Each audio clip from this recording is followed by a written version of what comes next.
ठीक है छठी मैया सबके दुलारी।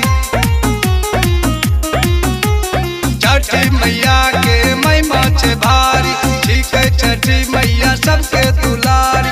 दुखिया के दुखवा हरै छे, आगे दुखिया के दुखवा हरै छे।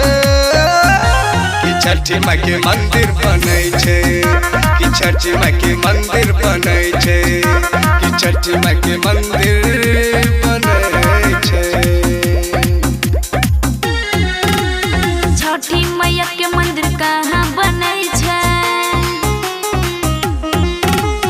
कहाँ बनै छै और की सब हुए छै। छठी मैया के मंदिर कहाँ बनै छै, कहाँ बनै छै और की सब हुए छै। दुखिया के दुख बाहरै छै, आहो दुखिया के दुख बाहरै छै। कि छठी माई के मंदिर बनै छै, हो छठी माई के मंदिर बनै छै। कि छठी माई के मंदिर बनै छै, हो छठी माई के मंदिर बनै छै।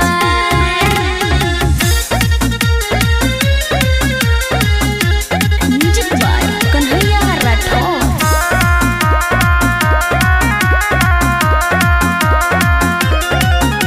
पूर्णिया जिला के रुपौली प्रखंड में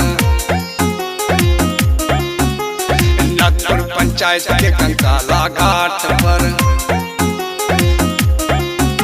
पूर्णिया जिला के रुपौली प्रखंड में नथपुर पंचायत के कंकाला घाट पर छठी मैया के मंदिर बनै छै, मंदिर बनै छै आरु मेलो लागै छै। दुखिया के दुख बाहरै छै, आगे दुखिया के दुख बाहरै छै। कि छठी माई के मंदिर बनै छै, कि छठी माई के मंदिर बनै छै, कि छठी माई के मंदिर बनै छै, कि छठी माई के मंदिर बनै छै।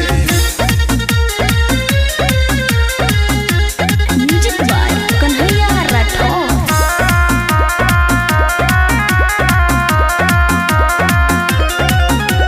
छठी मैया सबके की सब दै छै, की सब दै छै, हो केकरा के दै छै। छठी मैया सबके की सब दै छै, की सब दै छै, हो केकरा के दै छै। दुखिया के दुख बाहरै छै, आहो दुखिया के दुख बाहरै छै। कि छठी माई के मंदिर बनै छै, हो छठी माई के मंदिर बनै छै। कि छठी माई के मंदिर बनै छै, कि छठी माई के मंदिर बनै छै।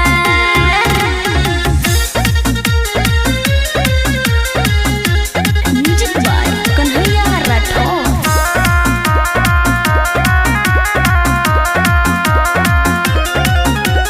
छठी मैया सबके सुख दै छै, सब पर्वत निक मन चाहा फल दै छै। छठी मैया सबके सुख दै छै, सब पर्वत निक मन चाहा फल दै छै। दुखिया के दुख बाहरै छै, आगे दुखिया के दुख बाहरै छै। कि छठी माई के मंदिर बनै छै, कि छठी माई के मंदिर बनै छै, कि छठी माई के मंदिर बनै छै, कि छठी माई